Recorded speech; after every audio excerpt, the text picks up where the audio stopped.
Hey there, Yellow Jackets. Today is Friday, February 2nd, 2018. I'm Maddie Glass, and in this episode of the WBUZ, we will feature some awards from our art students and the story of an incredible teacher. Enjoy the show.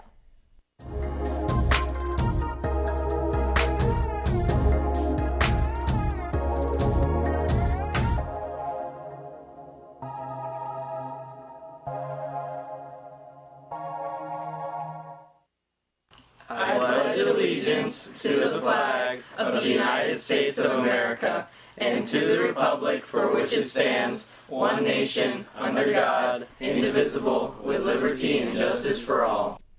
Blake High School's art majors are constantly doing great things. A perfect example of this exceptional work is Asia Parker Thomas, whose black and white photography portfolio was accepted for the Florida State Fair.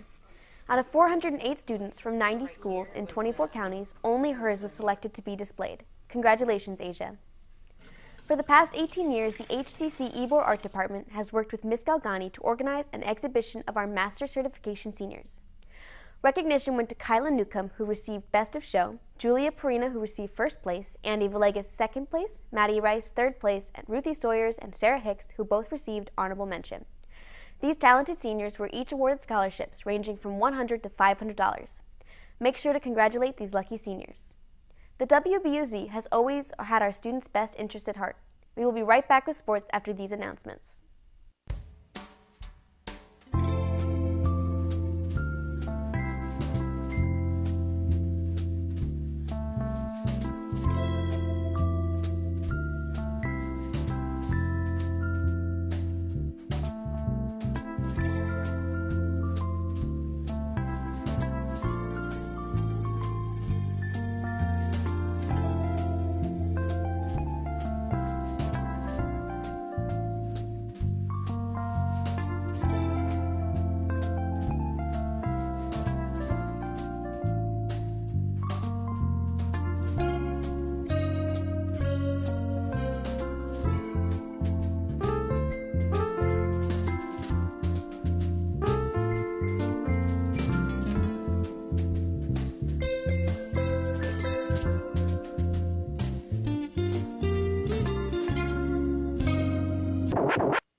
Hey Jackets, I'm Luke Sanders and this is what's happening in sports.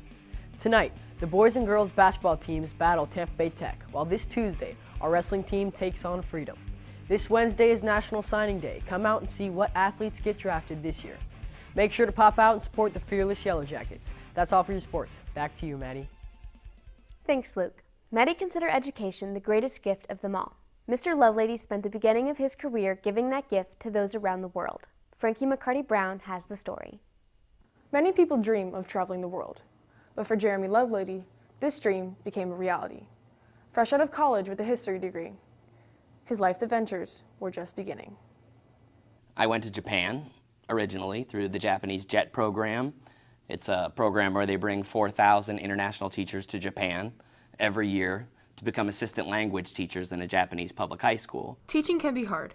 Now add not speaking the same language as your students. Instantly, you've got an impossible job. Mr. Lovelady broke it down to a science. They're learning vocabulary and the basic structure of the language. You break it down into colors, or you break it down into animals, or you break it down into verbs. And through kinesthetic learning, physical movement, through visual learning, through the, movies, songs, karaoke, through listening, kids start to pick up basic vocabulary. His struggles were not limited to the classroom. He underwent some tough cultural adjustments. There's a very strict order in Japan. There's a very strict way society works. You walk into the school, everybody has a little cubby hole where you take off your shoes, you put your shoes in the cubby hole, and then you take out sandals. So the first day I go in there, I'm wearing my dress shoes, and I just start walking. And everybody's looking at me weird, and I'm like, I didn't understand. But next day, there's a pair of sandals in this cubbyhole, and my co-teacher walks me in there and he says, "These are your sandals. This is a present." 2 years later, I'm having my exit interview with my principal. And my principal's like, "Jeremy, you remember the first day you showed up here and you didn't put on your sandals? We didn't think you were going to make it." Mr. Lovelady wouldn't trade his experiences for the world, and he believes he has gained a lot from them. I think that it's a really paramount opportunity for everybody to get out and to travel and to see the world in a different way. Because if we understand each other, we're more likely to get along. From the WBUZ, I'm Frankie McCarty Brown. Thanks, Frankie. What an inspiring story. That's all for this episode of the WBUZ Magazine. From the Masonite Doors studio, I'm Maddie Glass. See you next week, Yellow Jackets.